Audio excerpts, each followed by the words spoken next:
Is 5:02 right now. Another night with the curfew in effect in downtown Los Angeles as protests against the Trump administration immigration raids now enter a seventh day. Local leaders argue the president's decision to deploy the military is igniting fears and surging tensions. Federal officials expect another 2,000 guard troops will mobilize today, joining 2,000 already deployed and about 700 Marines.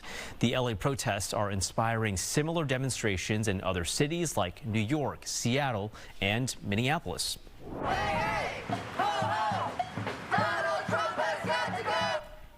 Protesters lined the Lake Street Marshall Bridge last night, calling for an end to ICE raids nationwide. This was one of a number of growing immigration protests across the country.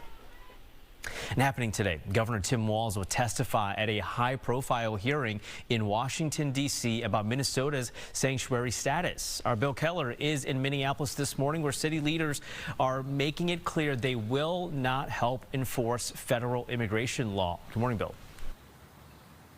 Good morning, Shanu. In fact, last month, the Department of Homeland Security put Minneapolis and St. Paul, along with 20 other Minnesota counties, on notice for failing to support federal immigration enforcement. Later this morning, Governor Tim Walz will be questioned about Minnesota's sanctuary policies for people living in the country illegally. Now, this hearing is being held by the House Oversight and Government Reform Committee, led by Republican James Comer of Kentucky. Back in January, Comer launched an investigation into the policies of sanctuary jurisdictions and their impact on public safety.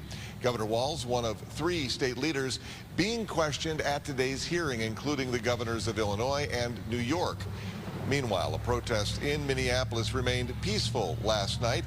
Demonstrators carried signs mostly focused on ending immigration enforcement. They also mentioned the criminal investigation at that South Minneapolis Mexican restaurant last week, though we now know that had nothing to do with immigration. We talked with some of the protesters, including one who told us for her, it's personal. Fighting for immigrant rights. As an immigrant, this is a very important issue, and it's devastating. It is very sad, and, you know, I have my community here with me. All immigrants are afraid that they're just going to be plucked off the streets. I was raised to believe that this is a democracy and that we should be standing up for a democracy.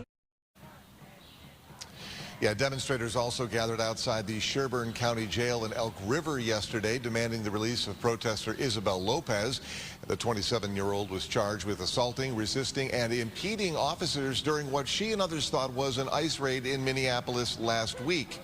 Well, we know that was not the case. In fact, authorities say it was part of that larger criminal investigation. It led to the seizure of 900 pounds of methamphetamine.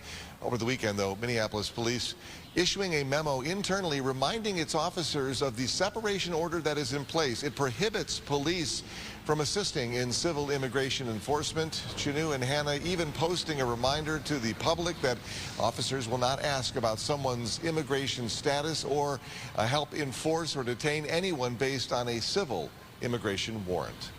Back to you. All right, certainly going to be a big hearing there with Governor Tim Walz in D.C. today. Thank you, Bill.